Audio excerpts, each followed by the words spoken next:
about, and nodded at the clay thing she had made for St. Valentine. I should wonder, as if I didn't know, from the way Gabriel Burns stops work every time I pass and doffs his cap and smiles at me. All that waving and smiling. Well, she can just tell him I don't want any letters from Gabriel the groundsman's son.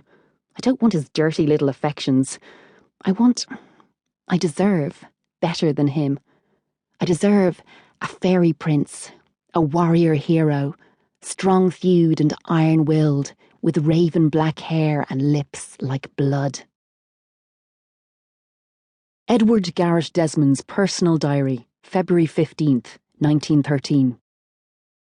After 3 weeks of sleet, snow and lowering clouds, last night the sky was at last sufficiently clear to permit me my first view of the newly discovered Bell's Comet through the Craig Darragh 18-inch reflector.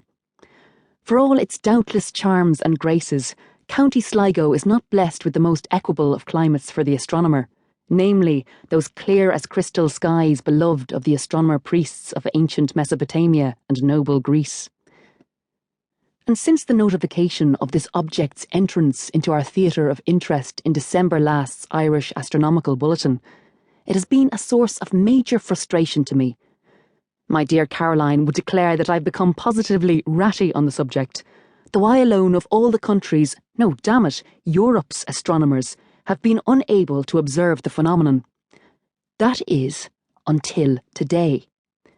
At about 4 o'clock, as I was taking my usual ill-tempered post-afternoon tea turn about the rhododendron gardens, generally bemoaning the nation of Ireland and the county of Sligo in particular, its winds, weathers and climates, bless me if the wind didn't blow, capriciously as ever in this part of the globe, the clouds part, and a glorious golden late-winter radiance suffused the countryside.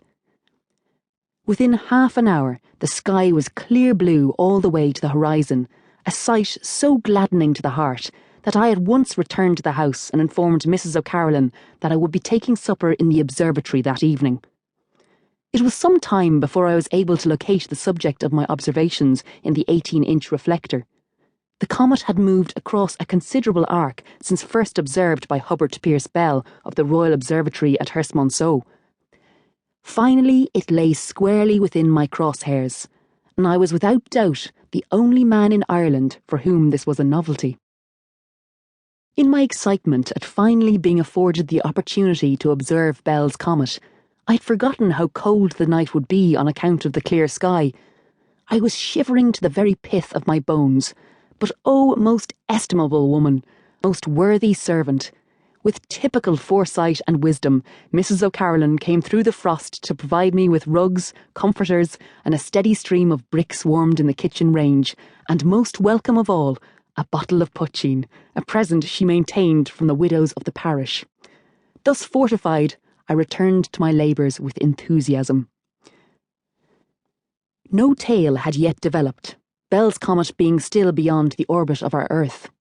I noted positions, luminosity, apparent and proper motions in my observer's notebook and made some sketches. On returning to the telescope, it seemed to me that the object's luminosity had altered, a thing I at the time dismissed as a defect of vision in adapting to the Stygian blackness of space. By now the cold had confounded all Mrs. O'Carolan's ramifications, and for the good of my health, I decided to take a series of timed photographic exposures through the telescope and withdraw indoors to the comforts of hearth and wife. I was familiar with the local meteorology, as an astronomer must be, and I knew that this clear, cold weather would linger for several days. This morning, on developing the plate, I noticed the anomaly. To be certain that it was not an imperfection in the emulsion, a series of such imperfections had caused me to terminate my arrangement with Pettigrew and Rourke photographic suppliers of Sligo, a pretty bundle of rogues indeed. I quickly produced a full set of prints from all the exposures. Patience is the keystone of professionalism. The amateur would have hurried the job, and in his haste smeared the photographs so badly as to render them worthless. I bided my time, and when the little alarm clock rang, was therefore able to see immediately that what I had recorded was no photographic error, but an unprecedented and quite extraordinary astronomical phenomenon. The track of Bell's comet was quite clear to see.